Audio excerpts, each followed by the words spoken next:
ሰላም ጤና ስጥልን። እንዴት ናችሁ? ደህና ናችሁ ወይ? ሁሉ ሰላም አለው፣ እግዚአብሔር ይመስገን። ዛሬ ፍቱሽኒ አሰራር እናየዋለን። በመጀመሪያ ደረጃ እነዚህ እናዘጋጃለን። ለምሳሌ ፍልፍል አለዋን እናዘጋጃለን ማለት ነው። ቢጫ፣ አረንጓዴና ቀይ ማለት ነው። ከዛ በኋላ ደግሞ ምን ነበረ ስሙ? ኩሳ በረጃጅሙ እሱንም እንከታትፋለን።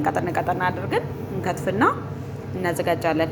ከዛን ይሄኛው በቆሎ ነው፣ የተቀቀለ በቆሎ በጣሳ የታሸገ ማለት ነው። ይሄ ደግሞ መሽሩም ነው።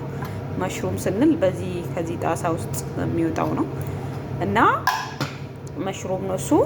ይሄኛው ሽንኩርት ነው። እዚህ ጋር ሰደር ዶሮ ነው። ከዛ እሱን እንከታትፍና በከልት ካጠብን በኋላ በምሽካል ላይ አድርገን እናስቀምጠዋለን። ይሄ ጨው ነው። ይሄ ማጂ ነው። ይሄ ብዛር የእንትን ነው፣ ከውስጥ ነው የሚገባው። ስሙ እዚህ ጋር አልተጻፈም ለጊዜው።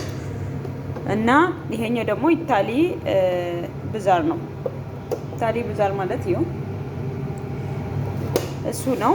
ይሄኛው ደግሞ ቁንደ በርበሬ ነው፣ ብላክ ፔፐር ነው።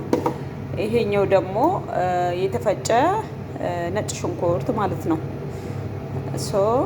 ይሄኛው ዱቄት ነው። ዱቄት ሌላ ቃል አበላሽም ብዬ ነው እዚህ ጋር ያረኩት። በዚህ 2 ማንኪያ ነው የምንጠቀመው። ይሄኛው ደግሞ ክሬም ነው። ክሬም። ይሄኛው ደግሞ ወተት ነው። ስለዚህ እሱን ክሬሙን በዚህኛው 2 ግላስ እስከዚህኛው ድረስ ማለት ነው። 2 ግላስ 2 ብርጭቆ እንጠቀማለን ክሬሙን፣ ይሄኛውን ማለት ነው። ከዛ ደግሞ ይሄኛውን ደግሞ 1 ግላስ እንጠቀማለን ማለት ነው። 1 ግላስ እንጠቀማለን እዚህ ጋር ድረስ ማለት ነው። እንደዛ ከተጠቀምን በኋላ እነዚህን ካዘገጃጀን በኋላ ሞኮሮኒ አለ። ሞኮሮኒ እዚህ ጋር እየቀቀልኩኝ ነው።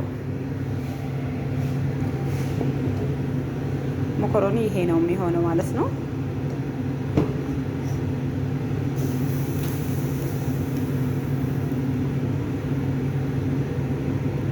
ብዙም ያው ሙክክ ላይ ፍርን ውስጥ ስለምናስገባ ማለት ነው።